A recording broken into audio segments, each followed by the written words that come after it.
فقد قال الله تعالى في كلامه المجيد وفي فرقانه الحميد: أعوذ بالله من الشيطان الرجيم. بسم الله الرحمن الرحيم.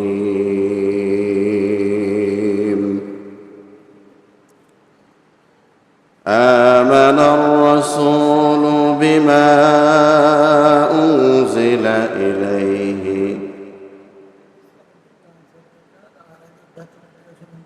من ربه والمؤمنون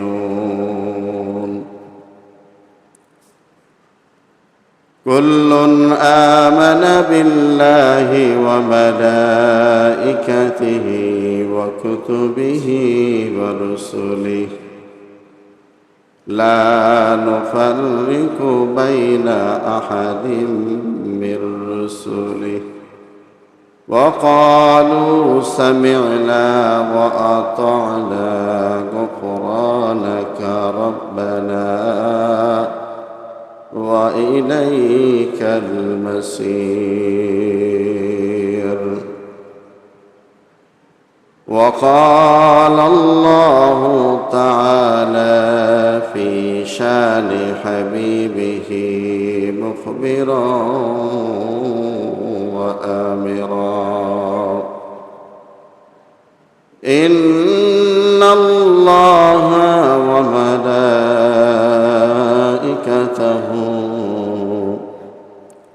يصلون على النبي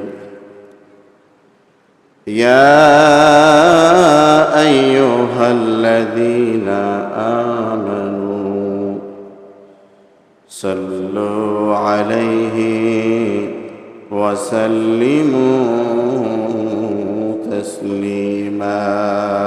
اللهم صل على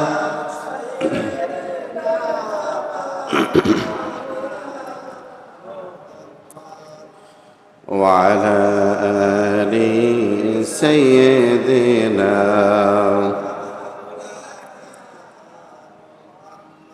اللهم صل على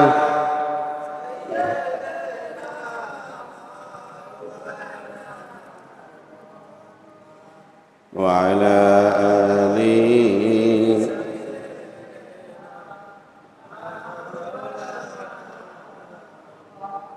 আহারে ও মদিনাবাসী,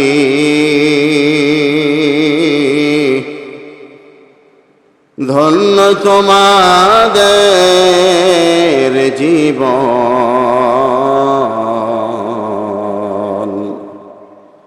তোমাদের মাঝে তশরিফ আনলেন দোজাহানের মহাজন। আল্লাহুম্মা সাল্লি আলা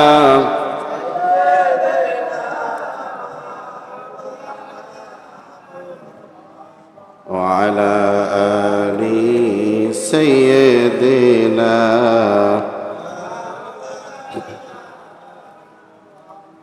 لا إله إلا الله لا إله لا إله لا إله لا إله إلا الله لا إله إلا الله لا إله إلا الله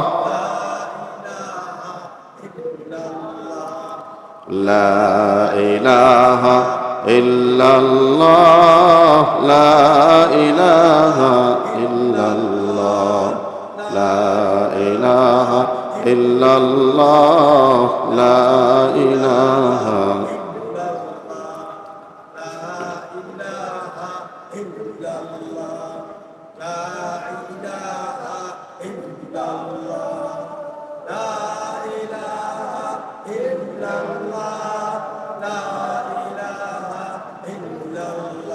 لا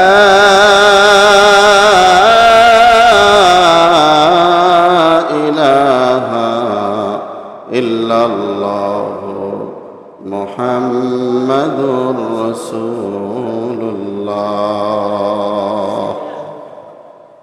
صلى الله عليه وسلم الحمد لله ثم الحمد لله লাখো কোটি শুকরিয়া ও সুজুদ আদায় করছি ওই মহান আল্লাহ সুবহানাহু ওয়া তাআলার দরবারে যে আল্লাহ তাআলা অত্যন্ত দয়া করে মায়া করে মহব্বত করে ভালোবেসে হাজারো মানুষের মধ্য থেকে যাচাই বাছাই করে 10 মায়ের 10 সন্তানকে সপ্তাহের শ্রেষ্ঠতম দিন শুক্রবার দিন গরিবের জন্য হজের দিন এই মহামূল্যবান দিন ও সময়ে আপনাদেরকে আমাকে আল্লাহর ঘর মসজিদে একত্রিত হওয়ার জামায়াত হওয়ার তৌফিক যে আল্লাহ তাআলা করে দিয়েছেন ওই মহান মনিবের দরবারে মালিকের দরবারে আমরা সকলেই মনের গভীর থেকে উচ্চ আওয়াজে সকলেই মালিকের শুকরিয়া আদায় করছি সকলে বলি আলহামদুলিল্লাহ লক্ষ কোটি দরুদ ও সালাম আকায়ে নামদার তাজদার মদিনা আহমদ মুস্তফা মোহাম্মদ মুস্তফা সরকার দো জাহান বিশ্ব নবী জনাবে মুহাম্মদুর রাসূলুল্লাহ সাল্লাল্লাহু আলাইহি ওয়াসাল্লামের উপরে সকলে মনের অন্তরের অন্তঃস্থল থেকে রাসূলের প্রতি দরুদ পড়ি সকলে বলি সাল্লাল্লাহু আলাইহি ওয়াসাল্লাম। সম্মানিত মুসল্লি ভাইয়েরা, আলহামদুলিল্লাহ আল্লাহ তাআলার কাছে শুকরিয়া আদায় করছি যে আমরা প্রত্যেক জুমায় এক একটি বিষয়ের উপরে আলোচনা করি আর ইসলাম সম্পর্কে মোটামুটি হলো আমাদের ধারণা আমাদের তৈরি হয় আমাদের ভিতরে। জোরে বলুন ঠিক কিনা? তো আজকেও একটি বিষয়বস্তু নিয়ে আলোচনা করব ইনশাআল্লাহ। আলোচনায় প্রবেশ করার আগে আপনাদের কাছে জিজ্ঞেস করতে চাই, একটু আগে জিকির করেছেন, জিকির করতে ভালো লাগে না খারাপ লাগে? ওই সাইডের মানুষের মনে হয় খারাপ লাগে। ভালো লাগে না খারাপ লাগে? জিকির এটা কার নাম? আল্লাহ তাআলার নাম। মালিকের নাম গোলাম নিবে, আর মালিকটা যদি মালিকের মতো মালিক হয় তাহলে মালিকের প্রশংসা করতেও গোলামেরা স্বাচ্ছন্দ্য বোধ করে। কথা ঠিক কিনা? আর যদি মালিক মালিকের মতো না হয়, মালিক যদি মালিকের মতো না হয় তাহলে গোলাম মালিকের নামটা পর্যন্ত মুখে নিতে চায় না। কথা ঠিক কিনা? আমরা কি তেমন মালিক পেয়েছি নাকি যেই মালিককে নিয়ে গর্ব করা যায় এমন মালিক পেয়েছি? এই যে জিকির করলাম, জিকির করলে কেমন যেন অদৃশ্য, মধু তো কি মিষ্টি, কিন্তু মালিকের যখন নাম নেওয়া হয় মনটা কেমন যেন একেবারে। জ্যৈষ্ঠ মধু খাইছেন আপনারা? এটা গাছ দেখছেন, এই গাছের একটা টুকরো, এটা দেখলে বাহিরের থেকে বোঝা যায় যে এটা মিষ্টি, কিন্তু গাছের টুকরাটা যখন আপনি মুখের ভিতরে নিবেন দেখবেন পুরো মুখটা মিষ্টিতে ভরপুর হয়ে যায়। কথা ঠিক কিনা? ঠিক তেমনি ভাবে আমার মাওলার নামটাও এরকম মধুর নাম। আর এই মধুর নামটি যখন বান্দা তার মুখে নেয় তখনই দিল সুদ্ধা গোটা শরীরটা জাগানো মিষ্টি, অর্থাৎ মধুর চাইতে মিষ্টিতে ভরে যায়। জোরে বলুন ঠিক কিনা? আবার এক শ্রেণীর মানুষ আছে এই মালিকের নামটা নিলে তাদের অন্তরের ভিতরে জ্বালাপালা শুরু করে দেয়। এইরকম মানুষ আমাদের সমাজে আছে না নাই? আরো জোরে বলেন আছে না নাই? তিন শ্রেণীর মানুষ, তিনটা নেয়ামত পেয়ে যারা খুশি এই মানুষগুলা নামাজ পড়লেও অন্তরে শান্তি পায়, রোজা রাখলেও অন্তরে শান্তি পায়, যাকাত, হজ, দান, সৎ কাজে আদেশ, অসৎ কাজে নিষেধ, এমনকি যদি জীবনও দিয়ে দিতে হয়, ওই মানুষটা তার অন্তরে শান্তি পায়। জোরে বলুন ঠিক কি না? সেই তিনটা জিনিস কি ভূমিকা আগে বলে নেই। আমরা ফজরের সময় প্রায় এই দোয়াটা পড়ি, রদিতু বিল্লাহি রাব্বান ওয়া বিল ইসলামি দীনান ওয়া বি মুহাম্মাদিন সাল্লাল্লাহু আলাইহি ওয়াসাল্লাম নাবিয়্যান ওয়া রাসূলা। এই দোয়াটার মধ্যে তিনটা কথা আছে। কয়টা কথা আছে? নবীজি সাল্লাল্লাহু আলাইহি ওয়াসাল্লাম বলেন, আমার উম্মতেরা, তোমরা তখন ইবাদত করে মজা পাইবা, তোমাদের দিলের মধ্যে শান্তি লাগবে, ভালো লাগবে। প্রত্যেকটা আমল করবা আর মনে করবা যে না, আমি মালিকের হুকুম পালন করতে পেরেছি। সেই তিনটা জিনিস কি? এক নম্বরে রাদিতু বিল্লাহি রাব্বা। দুনিয়ার কোন মানুষ যখন ওই আল্লাহ তাআলাকে রব হিসাবে পেয়ে যখন মানুষ খুশি হয়, মানুষ যখন সন্তুষ্ট হয়, তাহলে ওই ব্যক্তির যত আমল করে সমস্ত আমলগুলা তার কাছে ভালো লাগে। জোরে বলুন সুবহানাল্লাহ। ওয়াবিল ইসলামি দীনা। যে ব্যক্তি ইসলামের মধ্যে থাকতে পেরেছে, ইসলাম ধর্মে জন্মগ্রহণ করেছে, ইসলামকে লালন পালন করে, অবি মুহাম্মাদিন সাল্লাল্লাহু আলাইহি ওয়াসাল্লাম নাবিয়্যান ওয়া রাসূলা। যারা আপনার আমার নবী, আখিরি নবী, সমস্ত নবীদের নবী, বিশ্ব নবী জনাবে মুহাম্মদুর রাসূলুল্লাহ সাল্লাল্লাহু আলাইহি ওয়াসাল্লামকে নবী হিসাবে পেয়ে খুশি। এক নম্বরে আল্লাহ তাআলাকে পেয়ে আপনি আমি খুশি না বেজার? জোরে বলুন, খুশি না বেজার? দুই নম্বরে ইসলামকে দিন হিসাবে পেয়ে খুশি না বেজার? তিন নম্বরে নবীজি মুহাম্মদুর রাসূলুল্লাহ সাল্লাল্লাহু আলাইহি ওয়াসাল্লামকে নবী হিসাবে পেয়ে খুশি না বেজার? নবীজি সাল্লাল্লাহু আলাইহি ওয়াসাল্লাম বললেন, এই তিনটা নেয়ামত পেয়ে যারা খুশি হয়, যারা সন্তুষ্ট হয়, যারা এই তিনটা বিষয়ের উপরে খুব আগ্রহ ভরে, তিনটা বিষয়কে ভক্তি শ্রদ্ধার সাথে লালন পালন করে, দিলের ভিতরে ধারণ করে, ওই ব্যক্তিরা নামাজ পড়লে নামাজ ভালো লাগবে, রোজা রাখলে রোজা ভালো লাগবে, হজ করলে হজ ভালো লাগবে, যাকাত দিলে সেখানেও ভালো লাগবে। এমনকি যদি নিজের জীবনটাকেও বিলিয়ে দিতে হয়, ওই ব্যক্তিরা তাদের দিলের ভিতরে একটা শান্তি অনুভব করে, শান্তি পায়। জোরে বলুন সুবহানাল্লাহ। তাহলে আমরা এই তিনটা জিনিস পেয়ে খুশি না বেজার? আরো জোরে বলেন, খুশি না বেজার? খুশি। আমার ভাইরা, আজকে পবিত্র কোরআনুল কারীমের সূরা বাকারার শেষের দিকের থেকে একখানা আয়াতে কারিমা আপনাদের সামনে পাঠ করেছি। নবীজি সাল্লাল্লাহু আলাইহি ওয়াসাল্লাম বলেন যে আমি যখন মেরাজে গিয়েছিলাম, মেরাজে যাওয়ার পরে আমাকে আল্লাহ তাআলা তিনটা জিনিস দিয়েছে। এই তিনটা জিনিসের মধ্যে একটা হলো সূরা বাকারার শেষ দুইটা আয়াতকে আল্লাহ তাআলা আমাকে দান করেছেন। যারা বলুন সুবহানাল্লাহ। আর সেই সূরা বাকারার শেষ দুই আয়াত যদি কোনো ব্যক্তি তার ঘরে প্রতিদিন তেলাওয়াত করে, ওই ঘরে কোনো জিন ভূত কোনো কিছু বাচ্চাদেরও ক্ষতি করতে পারবে না, ঘরের কোনো মানুষের ক্ষতি করতে পারবে না। আল্লাহ তাআলা এই সূরা বাকারার শেষ দুই আয়াত যেই ঘরের ভিতরে তেলাওয়াত করা হয়, ওই ঘরটাকে আল্লাহ তাআলা সমস্ত বিপদ আপদ থেকে মুক্ত রাখেন। চিল্লায় বলেন সুবহানাল্লাহ। সেই দুই আয়াতের একটি আয়াত তেলাওয়াত করেছি আপনাদের সামনে। আয়াতের সারমর্ম কি, আয়াত কেন পাঠ করলাম, আয়াতের আলোচনার যে বিষয়বস্তু দাঁড়ায়, সেই বিষয়বস্তু হলো নবীজি সাল্লাল্লাহু আলাইহি ওয়াসাল্লামের কাছে জিবরাইল আলাইহিস সালাতু ওয়াসসালাম আসলেন। আয়েশা বললেন, ইয়া রাসূলুল্লাহ মান ঈমান, ঈমান কি জিনিস?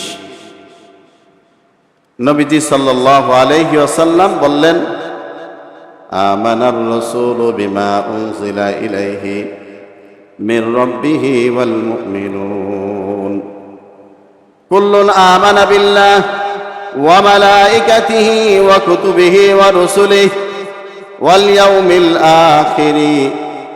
নবীজি সাল্লাল্লাহু আলাইহি ওয়াসাল্লাম বললেন, ঈমান হলো 6 জিনিসের নাম। কয় জিনিসের নাম? জোরে বলুন, কয় জিনিসের নাম? আল্লাহ তাআলা এই আয়াতের মধ্যে বলছেন, আমানার রাসূলু বিমা উনজিলা ইলাইহি মির রাব্বিহি ওয়াল মুমিনুন। আমি যে আমার নবী মুহাম্মদুর রাসূলুল্লাহ সাল্লাল্লাহু আলাইহি ওয়াসাল্লামকে ঈমানের দৌলত হিসেবে যা কিছু দিলাম, আমার নবী মুহাম্মদুর রাসূলুল্লাহ সাল্লাল্লাহু আলাইহি ওয়াসাল্লাম ঈমানের এই দৌলতগুলা আমি যা আমার বন্ধুর উপরে নাজিল করলাম, তার উম্মতের উপরে নাজিল করলাম, এই ঈমানের এই দৌলতগুলা পেয়ে আমার নবী মুহাম্মদুর রাসূলুল্লাহ সাল্লাল্লাহু আলাইহি ওয়াসাল্লাম খুশি, সন্তুষ্ট, এবং যারা মুমিন তারাও খুশি হয়ে যাবে, সন্তুষ্ট হয়ে যাবে। জোরে বলুন সুবহানাল্লাহ। ঈমান কয় জিনিসের নাম? জোরে বলুন, কয় জিনিসের নাম? 6 জিনিসের নাম। আমানতু বিল্লাহ, 1 নম্বরে ঈমান আনতে হবে কার উপরে? আরো জোরে বলুন, কার উপরে?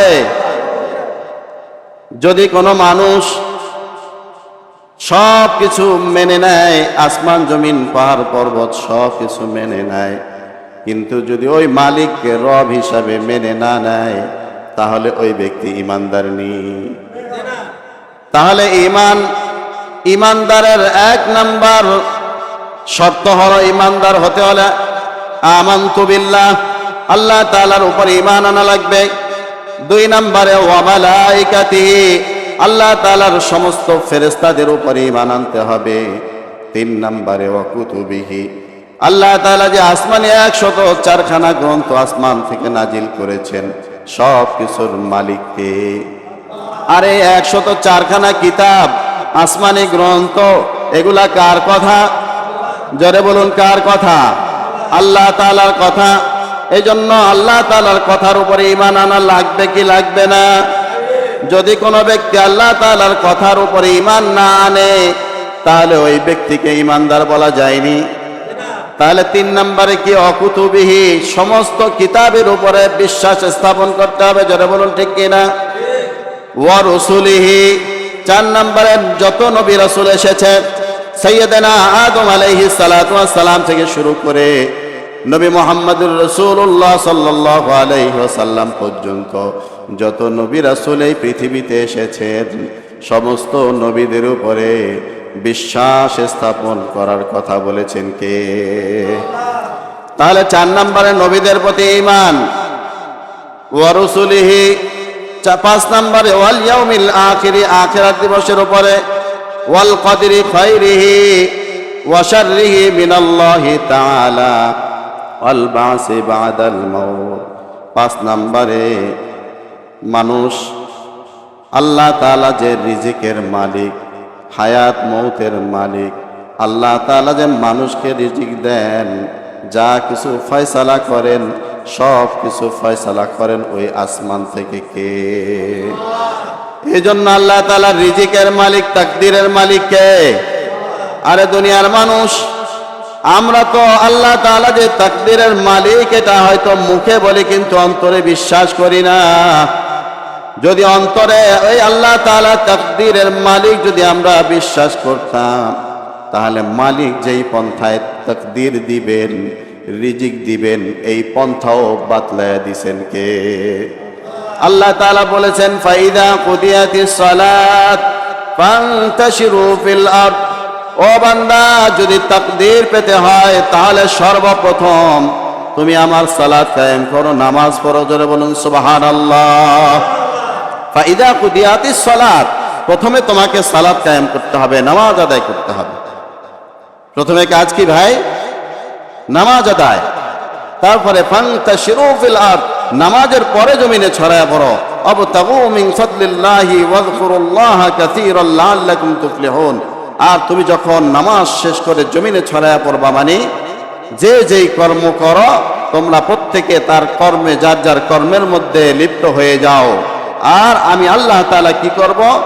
কর্মের মধ্যে লিপ্ত হওয়ার পরে আজে বাজে কথা বলো না। আমি আল্লাহ তাআলাকেও ওই সময় স্মরণ করো, কারণ রিজিক দেওয়ার মালিক কে? আল্লাহ তাআলা রিজিক দেওয়ার মালিক। আমি আল্লাহ তাআলা তোমার রিজিকের ব্যবস্থা করে দিব। যারা বলুন সুবহানাল্লাহ। কিন্তু আমরা মানুষ এখানে বলি যে ইমানের 6টা সংজ্ঞার মধ্যে 5 নম্বরে হলো তাকদীরের প্রতি বিশ্বাস স্থাপন করা। আমরা মনে করি এই কাজ না করলে আমরা খেতেই পারবো না, এটা না করলে এটা হবে না, এটা না করলে আমার এই সমস্যা হবে। অথচ আপনি নামাজ পড়েন না, আপনি শুধুমাত্র দুনিয়া নিয়ে দৌড়াদৌড়ি করলেন, নিজের পেট নিয়ে দৌড়াদৌড়ি করলেন। কিন্তু মালিক যেইভাবে আপনাকে মালিকের হুকুমগুলা পালন করার কথা বলেছেন, মালিকের যে হুকুমটা পালন করলে আল্লাহ তাআলা আপনাকে উত্তম রিজিকের ব্যবস্থা করে দিবেন। সেই উত্তম রিজিক পাওয়ার জন্য যেই আমল করার দরকার, সেই আমল আজকে আমাদের অনেকের মধ্যেই নাই। জোরে বলুন ঠিক কিনা? আমরা মাত্র শুক্রবারে নামাজ আদায় করি, আর খবর নাই। শুধুমাত্র শুক্রবার দিন নামাজ আদায় করলেই আমরা মনে করি যে না, আমি একজন খাঁটি মুসলমান। যারা বলুন কথা ঠিক কিনা? অথচ প্রতিনিয়ত 5 ওয়াক্ত নামাজ পড়া ফরজ করেছেন কে? আল্লাহ তাআলা ফরজ করেছেন। আর এই জন্য দেখেন, 5 ওয়াক্ত নামাজ যখন কোনো মানুষ ছেড়ে দেয়, আর এই 5 ওয়াক্ত নামাজ ছাড়ার কারণে দৈনিক ওই ব্যক্তি 17টা ফরজকে বৃদ্ধাঙ্গুলি দেখায় আল্লাহ তাআলাকে। জোরে বলুন নাউজুবিল্লাহ। 5 ওয়াক্ত নামাজের মধ্যে ফরজ কয়টা? জোরে বলুন কতটা? 17 ফরজ। এই 17 ফরজ আমরা পালন করি না। অথচ আমরা বলি যে সবকিছুর মালিক কে? আল্লাহ তাআলা। রিজিকের মালিক কে? তাকদীরের মালিক কে? প্রশ্ন করলে সবাই বলি আল্লাহ, কিন্তু আসলে কাজ দ্বারা প্রমাণিত করতে পারি না। আমার একটা জিনিস কি জানেন? শয়তান সারা জীবন আল্লাহ তাআলাকে সিজদা দিয়েছেন। পৃথিবীর এমন কোন মাটি নাই যেই মাটিতে শয়তান আল্লাহ তাআলাকে সিজদা দেয় নাই। জোরে বলুন সুবহানাল্লাহ। শয়তান কাজটা ভালো করছে না খারাপ করছে? আল্লাহ তাআলার কোনো হুকুম অমান্য করে নাই। শয়তানের ইতিহাস আপনারা তো জানেন না। শয়তান আপনার আমার অনেকের চাইতে শয়তান এখনো, মানে তার কর্ম দিক দিয়ে শয়তান অনেক দিক দিয়ে ভালো। আমরা শয়তানকেও অতিক্রম করে ফেলেছি আমাদের মানুষের মধ্যে। এমন মানুষ আমাদের সমাজের মধ্যে আছে না নাই? যারা বলুন আছে না নাই? এই জন্য আমার মনে হয় যে শয়তান যেই বেড়ায় 5 ওয়াক্ত নামাজ আদায় করে না, ওরে দেখলে 300 গজ দূরে থাকে যে বেটা, আমি আল্লাহ তাআলার একটা হুকুম অমান্য করেছি, শুধুমাত্র আদম আলাইহিস সালাতু ওয়াস সালামকে সিজদা করি নাই। হুকুম অমান্য করছে কয়টা? জোরে বলুন কয়টা? যে আমি তো একটা হুকুম অমান্য করে চিরতরের জন্য অভিশপ্ত হয়ে গেলাম, আর তুই বেটা দৈনিক 17টা ফরজ অমান্য করস, আল্লাহর হুকুম অমান্য করস, তোর উপরে যেই কোনো মুহূর্তে আল্লাহ তাআলার গজব আসতে পারে। এই জন্য শয়তানও এই সমস্ত এই মানুষের কাছ থেকে দূরে থাকে। জোরে বলুন নাউজুবিল্লাহ। তাহলে 5 নম্বরে তাকদীরের প্রতি বিশ্বাস স্থাপন করার নাম ঈমান। জোরে বলুন ঠিক কিনা? ওয়াল কদরি খায়রিহি ওয়া শাররিহি মিনাল্লাহি তাআলা ওয়াল বা'সি বা'দাল মাউত। 6 নম্বরে মৃত্যুর পরে যে আবার আপনাকে আমাকে জীবিত হতে হবে, এই কথার উপরে বিশ্বাস আছে না নাই? এই জন্য আমরা মানুষকে মাটির দেওয়ার সময় বলি মিনহা খলাকনাকুম, ও মানুষ রে, তোমাকে এই মাটি থেকে সৃষ্টি করা হয়েছে। অফিহা নুঈদুকুম, আবার তুমি এই মাটির ভিতরে চলে যাচ্ছ। অমিনহা নুখরিজুকুম তারাতান উখরা, মানুষ মৃত্যুর সময়ও কবরে দেওয়ার সময় বলা হয় মানুষ রে, তোমাকে কিন্তু এই মাটি থেকেই সৃষ্টি করা হয়েছে, আবার তোমাকে এই মাটির ভিতরে আমরা দাফন করছি। অমিনহা নুখরিজুকুম তারাতান উখরা, আবার কিন্তু মনে রাখো তোমাকে এই মাটি থেকেই, এই পৃথিবীটাকে হাসরের মাঠ বানায়া আল্লাহ তাআলা এই মাটির ভিতর থেকে আবার উঠাবেন। চিল্লায় বলেন সুবহানাল্লাহ। এই যে পরকাল দিবস, এই পরকাল দিবসের উপরে বিশ্বাস থাকার দরকার আছে না নাই? এই পরকাল দিবসের উপরে কেউ বিশ্বাস স্থাপন করে না, শুধুমাত্র মুসলমান না করে, জোরে বলুন ঠিক কিনা? হিন্দুরা কিন্তু পরকাল দিবসের উপরে বিশ্বাস স্থাপন করে না। হিন্দুরা বলে আমাদের পুনর্জন্ম হবে, একবার মরবে আবার যাবে, আবার জীবিত হবে, আবার মরবে আবার জীবিত হবে, কিয়ামত পর্যন্ত এরকম হতে থাকবে। জোরে বলুন নাউজুবিল্লাহ। হিন্দুদের বিশ্বাস হইল পুনর্জন্মে বিশ্বাসী, কথা ঠিক কিনা? আমি এক ঢাকাতে এক সেলুনে চুল কাটতাম, বুঝছেন তো, ওর নাম ছিল শঙ্কর। কি নাম? শঙ্কর। দেখেন আমার ভিডিওগুলো সোশ্যাল মিডিয়ায় যায়, এজন্য ওই শঙ্কর কিন্তু আমার ভিডিওগুলো দেখে। তো ও আজকের এই কথাটা শুনবে না। তো দেখেন ওরে আমি বললাম যে শঙ্কর তুই খুব ভালো মানুষ, দাদা দোয়া করেন, হয়তো বা আগের জন্মে ভালো কিছু করছি, এই জন্য আল্লাহ তাআলা এই জন্মে ভালো কিছু করার সুযোগ করে দিছে। জোরে বলুন নাউজুবিল্লাহ। তার মানে কি? ওরা পুনর্জন্মে বিশ্বাস করে, কথা ঠিক কিনা?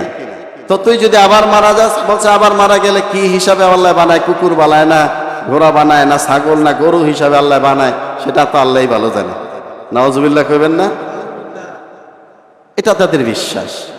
কিন্তু মুসলমান আমরা কি বিশ্বাস করি যে না, আমরা এই দুনিয়াতে আল্লাহ তাআলা পাঠিয়েছেন আমাদেরকে বিশেষ একটা উদ্দেশ্য নিয়ে, আবার আমরা আমাদের পরীক্ষার হল ত্যাগ করে আমাদের আসল যে গন্তব্যস্থল বাড়ি, আমরা সে আমাদের আসল বাড়ি জান্নাতে যাওয়া লাগবে কি লাগবে না? এটা বিশ্বাস করেন কি করেন না? তাহলে ঈমান কয় জিনিসের নাম? জোরে বলুন, ঈমান কয় জিনিসের নাম? 6 জিনিসের নাম। এবার আসেন ইসলাম।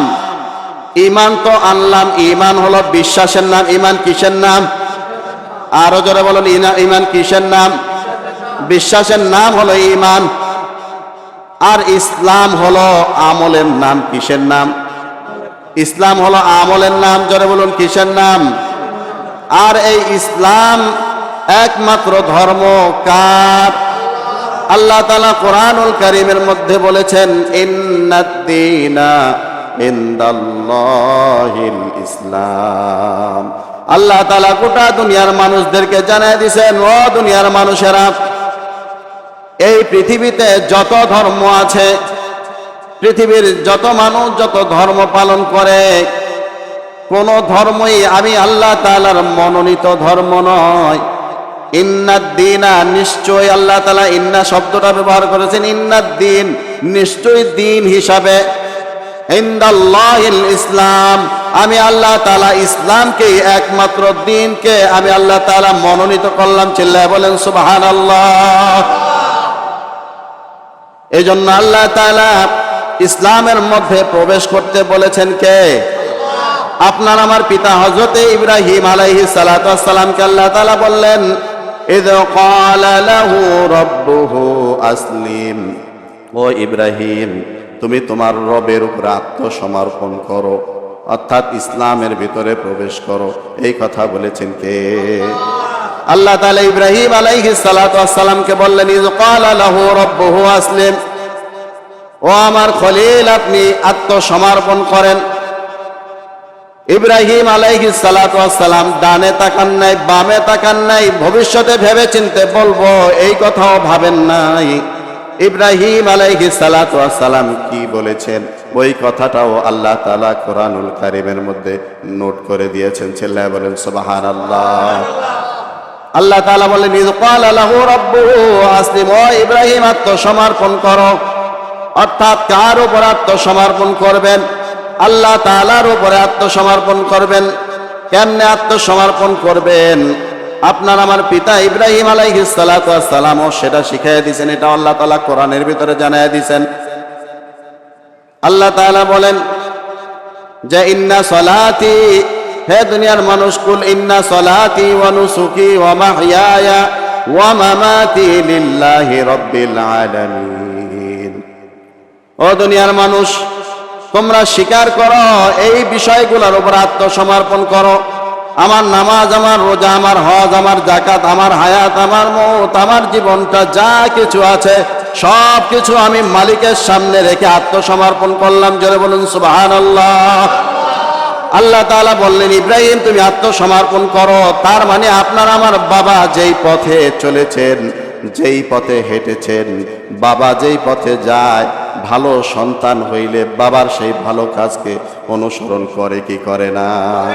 তাহলে আমরা কি বাবার ভালো সন্তান না খারাপ সন্তান? যদি আমরা বাবার ভালো সন্তান হই, তাহলে আমাদের পিতা সাইয়েদেনা ইব্রাহিম আলাইহিস সালাতু ওয়াস সালাম যে বললেন, সব কিছু আমি আল্লাহ তাআলার সামনে রেখে আত্মসমর্পণ করলাম। আল্লাহ তাআলা বললেন আত্মসমর্পণ করো। ইব্রাহিম আলাইহিস সালাতু ওয়াস সালাম বললেন, ক্বালা আসলামতু লিরাব্বিল আলামিন। ইব্রাহিম আলাইহিস সালাতু ওয়াস সালাম বিন্দু মাত্র সময় নাই, সাথে সাথে বললেন, আমি আমার ওই রব আল্লাহ তাআলার উপরে আত্মসমর্পণ করলাম। চিল্লায় বলেন সুবহানাল্লাহ। অর্থাৎ আত্মসমর্পণকারী যারা, এরাই হলো ইসলামের মধ্যে প্রবেশ করলো। কথা ঠিক কিনা? আর যারা আত্মসমর্পণ করে নাই, এদেরকে আমরা ইসলাম যারা পালন করে, ইসলামের ভিতরে যারা ঢুকেছে, তাদেরকে আমরা মুসলিম বলি। কথা ঠিক কিনা? কিন্তু কোনো মানুষ যদি মসজিদের বাহিরে এক পা থাকে, ভিতরে এক পা থাকে, তাহলে আপনারা কি বলবেন? লোকটা বাহিরে না ভিতরে? মসজিদের বাহিরে এক পা, ভিতরে এক পা, কি বলবেন? বাহিরেও না ভিতরেও না। কথা ঠিক কিনা? যদি দোনো পা দিয়া মসজিদের ভিতরে ঢুকে যায়, তাহলে বলা যায় লোকটা মসজিদের ভিতরে। কথা ঠিক কিনা? আর যদি দোনো পাও বাহিরে থাকে, তাহলে আমরা বলতে পারি লোকটার পা দুটা বাহিরে, অর্থাৎ তিনিও বাহিরে। কথা ঠিক কিনা? এই জন্য ইসলামের ভিতরে প্রবেশ করলে শুধুমাত্র নামাজের দিক দিয়ে ঢুকবেন, রোজার দিক দিয়ে ঢুকবেন, হজের দিক দিয়ে ঢুকবেন, যাকাতের দিক দিয়ে ঢুকবেন। কিন্তু নবী মুহাম্মদুর রাসূলুল্লাহ সাল্লাল্লাহু আলাইহি ওয়াসাল্লাম যে আদর্শ নিয়ে রাজনীতি করেছেন, সেই আদর্শ মানার দরকার আছে না নাই? সব কিছু মানলেন, কিন্তু নবীজির আদর্শ মানলেন না। তাহলে ওই যে মসজিদের ভিতরে এক পা, বাহিরে আরেক পা, তাকে যেমনি ভাবে আমরা কোনো সিদ্ধান্ত নিতে পারি না যে এই লোকটা মসজিদের ভিতরে কি বাহিরে, ঠিক তেমনি ভাবে আপনি যখন ইসলামের সব কিছু মানবেন, কিন্তু নবী মুহাম্মদুর রাসূলুল্লাহ সাল্লাল্লাহু আলাইহি ওয়াসাল্লামকে আদর্শ হিসাবে মেনে নিতে পারবেন না। আল্লাহর কসম করে বলছি, আপনি যত বড় ইমানদার দাবি করেন না কেন, আপনি কিন্তু মুসলমানের ভিতরে পড়েন না। জোরে বলুন ঠিক কি না? এই জন্য সব কিছু মানা লাগবে, সব কিছু মানা লাগবে। কারণ এই হায়াত, এই মৌত, এই জীবন, টাকা পয়সা, সব কিছুর মালিক কে? জোরে বলুন, সব কিছুর মালিক কে? আল্লাহ তাআলা। কেমনে আল্লাহ তাআলা মালিক? এটা আল্লাহ তাআলা কোরআনুল কারীমের মধ্যে বলেছেন। বলবো এই এখানে যে কথা বলতেছি, মন গড়া কথা বলতেছি না কোরআন থেকে কথা বলতেছি? কোরআন থেকে কথা বলতেছি। আল্লাহ রাব্বুল আলামিন বলেন, ইন্নাল্লাহা ইশতারা মিনাল মুমিনিনা আনফুসাহুম ওয়া আমওয়ালাহুম বিআন্না লাহুমুল জান্নাহ।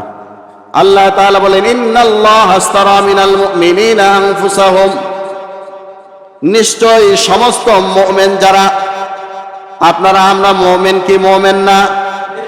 ঈমান এনেছি, এই কারণে আমরা সবাই মুমিন। জোরে বলুন ঠিক কি না?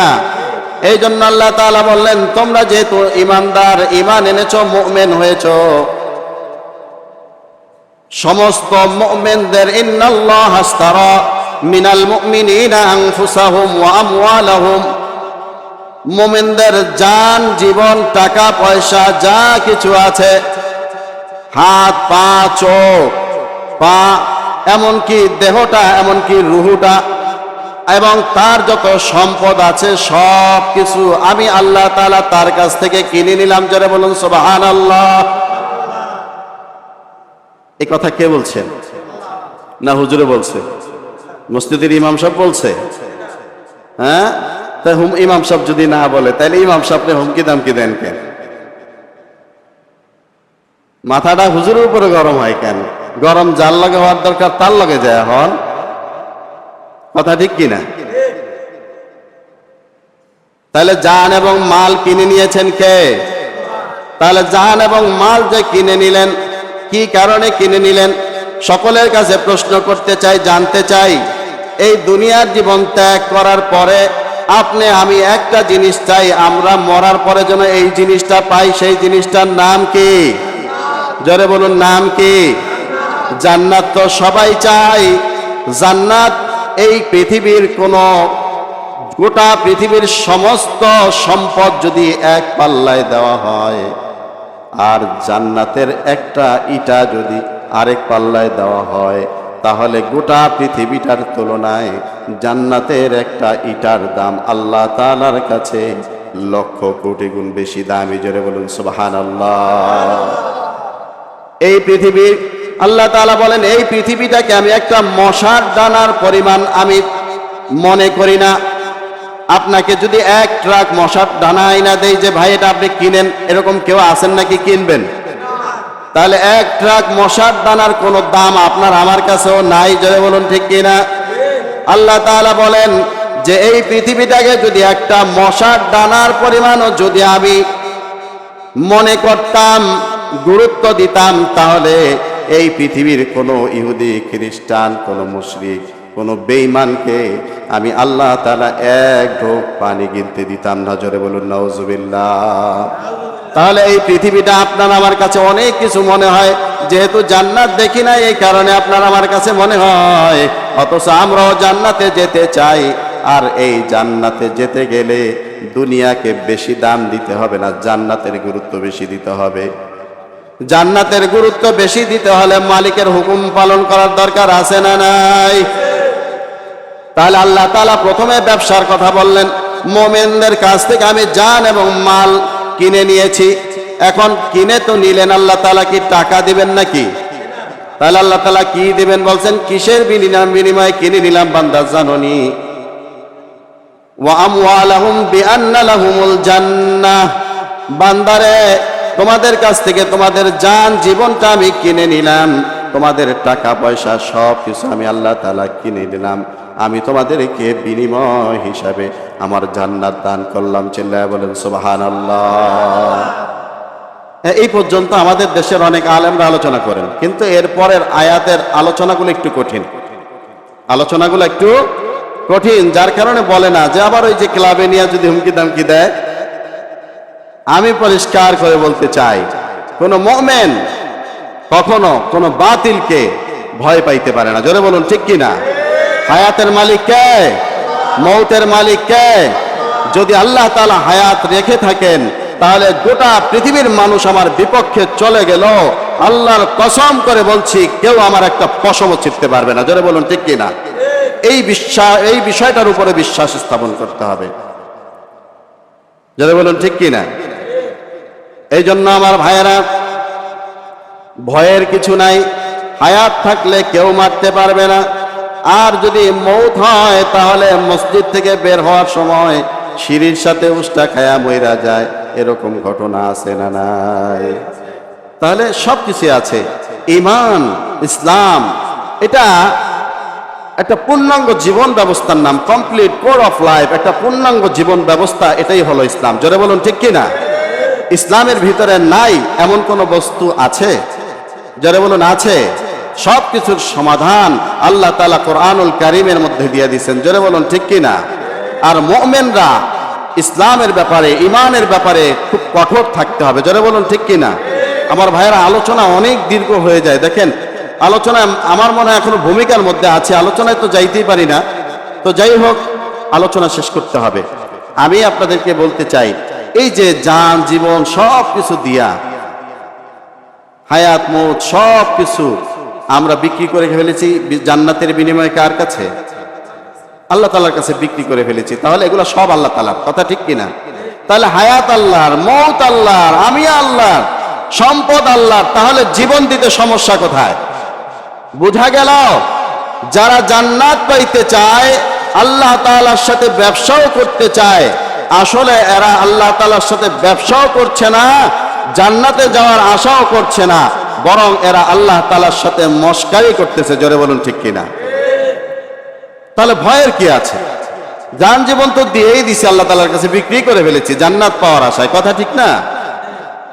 তাহলে ভয় কিসের? পরের আয়াতের আলোচনা অন্য এক জুমায় করবো ইনশাআল্লাহ। বিষয় অনেক বড়, খুব গুরুত্বপূর্ণ আলোচনা। জান এবং মালটা যে নিলেন আল্লাহ তাআলা, কোন পথে ব্যয় করবেন, কিভাবে ব্যয় করবেন, কোন কাজে লাগাবেন, এগুলো আল্লাহ তাআলা পরের আয়াতের অংশগুলো আল্লাহ তাআলা জানায় দিয়েছেন। জোরে বলুন সুবহানাল্লাহ। এজন্য যা কিছু করলাম, ঈমান এটা সাধারণ কোনো জিনিস না। জোরে বলুন ঠিক কিনা? ঈমান আনার কারণে হযরত আবু বকর রাদিয়াল্লাহু তাআলা আনহু তার উপর অত্যাচার করা হয়েছে। ঈমান আনার কারণে নবী মুহাম্মদুর রাসূলুল্লাহ সাল্লাল্লাহু আলাইহি ওয়াসাল্লামের দাঁত ভেঙে দেওয়া হয়েছে। জোরে বলুন ঠিক কিনা? ঈমান আনার কারণে হযরতে বেলাল হাবশী রাদিয়াল্লাহু তাআলা আনহুকে কি পরিমাণ নির্যাতন করেছেন, এগুলা ইতিহাস থেকে আমরা জানি। কারণ ঈমান কোনো সাধারণ বিষয় নয়। প্রকৃতপক্ষে ঈমানদার যারা, প্রতিনিয়ত এই দুনিয়ার বাতিলে তাদের উপরে হয়তো কথা দিয়া হোক, হয়তো অস্ত্রের আঘাতে হোক, হয়তো মানসিকভাবে টর্চার করে হোক, যেই কোনো ভাবে ঈমানদারদেরকে আক্রমণ করবে এই দুনিয়া লোভীরা। জোরে বলুন ঠিক কিনা? এগুলা সব কিছু সহ্য করতে হবে এবং নিজেকে, নিজের অবস্থান তৈরি করে নিজেকে আওয়াজ তুলে গর্জে উঠতে হবে। জোরে বলুন ঠিক কিনা? ঈমানের ব্যাপারে থাকতে হবে কঠোর। ঈমানের ব্যাপারে কি থাকতে হবে? কঠোর। আমরা দ্বিতীয় একটা হাদিস পড়ি, আরহামু উম্মতি বিউম্মতি আবু বকর। সাহাবীরা কেমন ছিলেন ঈমানের ব্যাপারে কঠোর, একটা ঘটনা দিয়ে শেষ করব, শুনতে রাজি আছেন? আরহামু উম্মতি বিউম্মতি আবু বকর, এটা আল্লাহ রাসূল সাল্লাল্লাহু আলাইহি ওয়াসাল্লাম বলেন। আরহাম রহমত ওয়ালা দিল, অর্থাৎ সবচাইতে কোমল হৃদয় যাকে বলা হয় তাকেই বলা হয় রহমত ওয়ালা দিল ওয়ালা। যেমন আরহামু উম্মতি বিউম্মতি আবু বকর, নবীজি সাল্লাল্লাহু আলাইহি ওয়াসাল্লাম বলেন, এই পৃথিবীতে যত মানুষ এসেছে এবং কিয়ামত পর্যন্ত যত মানুষ আসবে, হযরতে আবু বকর রাদিয়াল্লাহু তাআলা আনহু হলেন সবচাইতে নরম দিলের মানুষ। আবু বকর রাদিয়াল্লাহু তাআলা আনহুর মতো এত নরম দিলের মানুষ পৃথিবীতে কোনোদিন আসেও নাই এবং ভবিষ্যতে আসবে না। জোরে বলুন সুবহানাল্লাহ। তাহলে লোকটা অনেক নরম, কথা কি? লোকটা অনেক নরম। আর ওমর রাদিয়াল্লাহু তাআলা আনহু শব্দের ব্যবহার আসাদ্দুন শব্দ ব্যবহার করা হয়েছে। আরহামু উম্মতি বিউম্মতি আবু বকর ওয়া আসাদ্দুহুম ফি আমরিল্লাহি ওমর। ওমর রাদিয়াল্লাহু তাআলা আনহু ছিলেন গরম, হযরত আবু বকর রাদিয়াল্লাহু তাআলা আনহু ছিলেন যেমনি ভাবে নরম, হযরত ওমর রাদিয়াল্লাহু তাআলা আনহু ছিলেন কি? গরম। ওমর রাদিয়াল্লাহু, হযরত আবু বকর রাদিয়াল্লাহু তাআলা আনহু একদিন ওই সময়কার মদিনার একজন সবচেয়ে বড় তাওরাত এবং ইনজিলের একজন আলেম ছিলেন, ইহুদি আলেম। এই ইহুদি আলেম হযরত আবু বকর রাদিয়াল্লাহু তাআলা আনহু প্রতিমধ্যে পথ দিয়ে যাচ্ছেন, যাওয়ার পরে দেখলেন ইহুদি আলেম তিনি সেখানে বসে তার কিছু সাঙ্গপাঙ্গ নিয়ে সেখানে তিনি তাওরাত কিতাব তেলাওয়াত করে শোনাচ্ছেন, তাদেরকে ওসিয়ত করতেছেন। তো আবু বকর রাদিয়াল্লাহু তাআলা আনহু চিন্তা করলেন যে আয়াত নাজিল হইছে, আকুল জাআল হক ওয়া যাহাকাল বাতিল ইন্নাল বাতিলা কানা যাহুকা। এখন তাওরাত যদিও আসমানি কিতাব, জবর যদিও আসমানি কিতাব, সব কিছু এই মুহূর্তে আল্লাহ তাআলা কি করেছেন? রহিত ঘোষণা করেছেন। জোরে বলুন ঠিক কিনা? অর্থাৎ সব কিছু এখন বাতিল, শুধুমাত্র একমাত্র নবী মুহাম্মদুর রাসূলুল্লাহ সাল্লাল্লাহু আলাইহি ওয়াসাল্লামের শরীয়তই হলো এখন একেবারে হক এবং চূড়ান্ত, একেবারে আল্লাহ তাআলার মনোনীত ধর্ম। জোরে বলুন ঠিক কিনা? আবু বকর রাদিয়াল্লাহু তাআলা চিন্তা করলেন, যেহেতু আরবের সবচেয়ে বড় একজন আলেম, ইহুদি আলেম, তাকে দাওয়াত দেই। তো আবু বকর রাদিয়াল্লাহু তাআলা আনহু যায় দাওয়াত দিলেন যে তুমি এখন তো আর এই তাওরাত জবরে তুমি বড় আলেম, তোমাকে আমরা স্বীকার করি, কিন্তু ওটার এখন আর কোনো দাম নাই। এখন কোরআন এসেছে, এখন কোরআনের কাছে চলে আসো, কালেমা পড়ো, লা ইলাহা ইল্লাল্লাহু মুহাম্মাদুর রাসূলুল্লাহ সাল্লাল্লাহু আলাইহি ওয়াসাল্লাম। কালেমা পড়ো, আমার নবী মুহাম্মদুর রাসূলুল্লাহ সাল্লাল্লাহু আলাইহি ওয়াসাল্লামের উপর ঈমান আনো। যখন এই কথা বললেন, লোকটা ইহুদি, যেহেতু আল্লাহ তাআলার কিতাব পড়তেছে, তাহলে আহলে কিতাব, কথা ঠিক কিনা? আহলে কিতাবরা কিন্তু আল্লাহ তাআলাকে মানে। কাকে মানে? আল্লাহ তাআলাকে মানে। এখন এই লোকটা যখন নবী মুহাম্মদুর রাসূলুল্লাহ সাল্লাল্লাহু আলাইহি ওয়াসাল্লামের উপর ঈমান আনার কথা বললেন, তখন লোকটা একটা বাজে শব্দ আল্লাহ তাআলার ক্ষেত্রে ব্যবহার করেছে। নাউযুবিল্লাহি মিন যালিক, কথা বুঝার শর্তে বলি, ইহুদি বলছে, কোন আল্লাহর উপর ঈমান আনবো যে আল্লাহ তাআলা ফকির মিসকিন দুনিয়ার মানুষের কাছে ধার চায়, ভিক্ষা চায়? জোরে বলুন নাউযুবিল্লাহ। হযরত আবু বকর রাদিয়াল্লাহু তাআলা আনহু নরম দিলের মানুষ না গরম দিলের মানুষ? নরম দিলের মানুষ হওয়া সত্ত্বেও আল্লাহ তাআলাকে গালি দিয়েছেন, আল্লাহ তাআলার উপরে ঈমান এনেছেন, নবী মুহাম্মদুর রাসূলুল্লাহ সাল্লাল্লাহু আলাইহি ওয়াসাল্লামের উপরে ঈমান এনেছেন। এমন নরম দিলওয়ালা মানুষ হযরত আবু বকর রাদিয়াল্লাহু তাআলা আনহু সহ্য করতে পারেন নাই, একটু চিন্তা করেন নাই তার পাশে অনেক মানুষ আছে, আমি যদি তাকে আঘাত করি তাহলে তার সাঙ্গপাঙ্গ যারা আছে এরা আমার উপর আঘাত করতে পারে কি পারে না? হযরত আবু বকর রাদিয়াল্লাহু তাআলা আনহু ঈমানদার, ঈমানের ব্যাপারে ছিলেন কঠোর।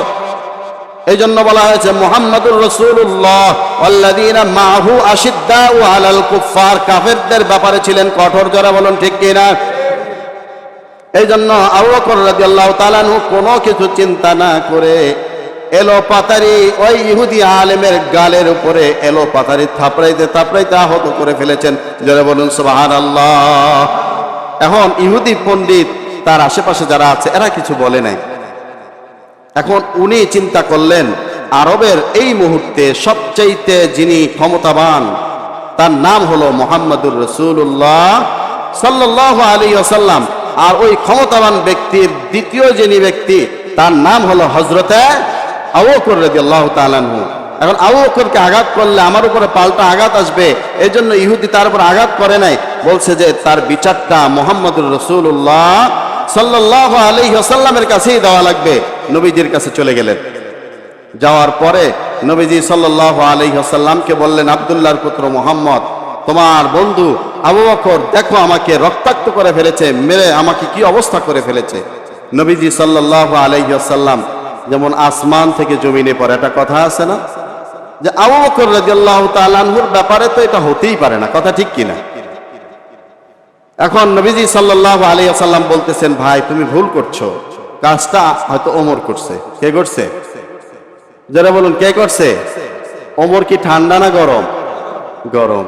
তাহলে গরম ব্যক্তির দ্বারা এই কাজ সম্ভব, নরম ব্যক্তির দ্বারা এই কাজ কি সম্ভব? এখন ইহুদি বলতেছে, আরে আব্দুল্লাহর পুত্র মুহাম্মদ, আমি নিজে সাক্ষী, আমি নিজে দেখেছি আবু কুহাফার ছেলে আবু বকরই আমাকে মেরেছে। এর মধ্যে আবু বকর রাদিয়াল্লাহু তাআলা চলে এসেছেন। আসার পরে চিন্তা করলেন, আহারে যার নামে বিচার দিতে আসছি সেই আবার আইসা হাজির হয়েছে, এখন আবার কি করে আল্লাহই ভালো জানে।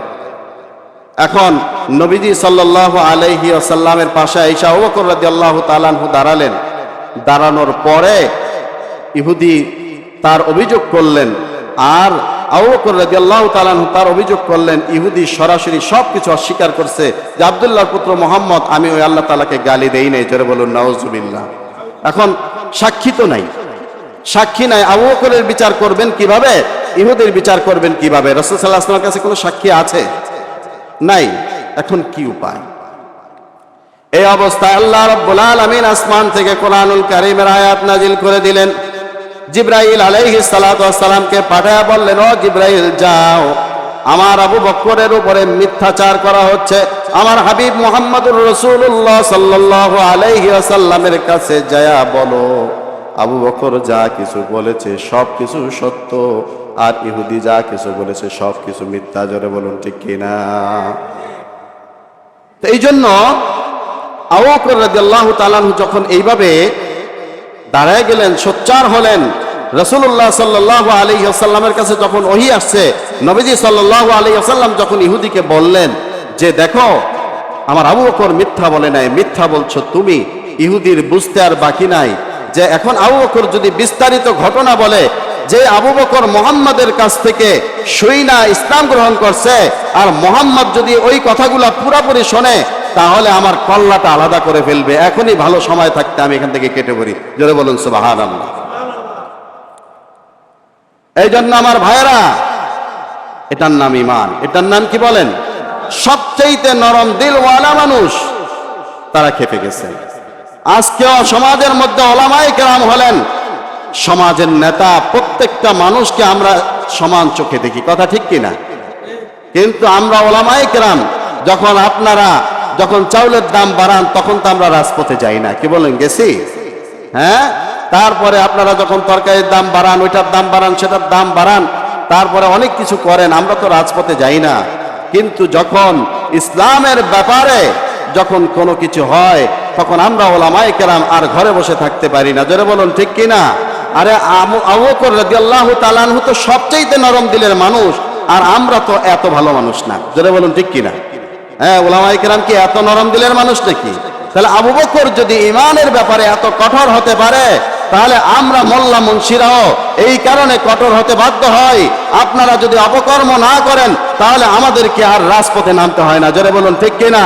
আজকে আওয়ামী লীগ বলেন, বিএনপি বলেন, আজকে যদি তারা যদি এদেশের মানুষকে শান্তি দিতে পারত, তারা যদি দেশের থেকে লুটপাট না করত, তারা যদি ইসলামের উপর আঘাত না করত, আল্লাহর কসম করে বলছি সমস্ত ওলামায়ে কেরাম তাদেরকে বলতেন দেশটা ভালো চলতেছে, আপনারাই দেশ চালান, আমাদের কোনো রাজনীতি করা এটা আলেমদের কাজ না।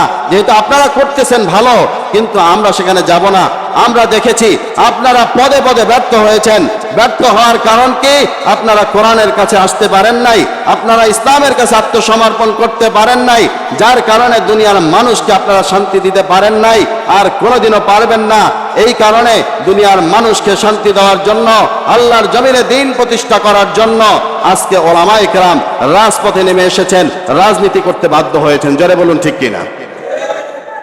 এজন্য ভালো হইলে তো আমাদের এই কাজ করার দরকার ছিল না ভাই। মসজিদে বসতাম, বেতন নিতাম, মানুষের বাড়ি বড় বড় রান খাইতাম, অসুবিধার কি ছিল? কোনো সমস্যা ছিল না।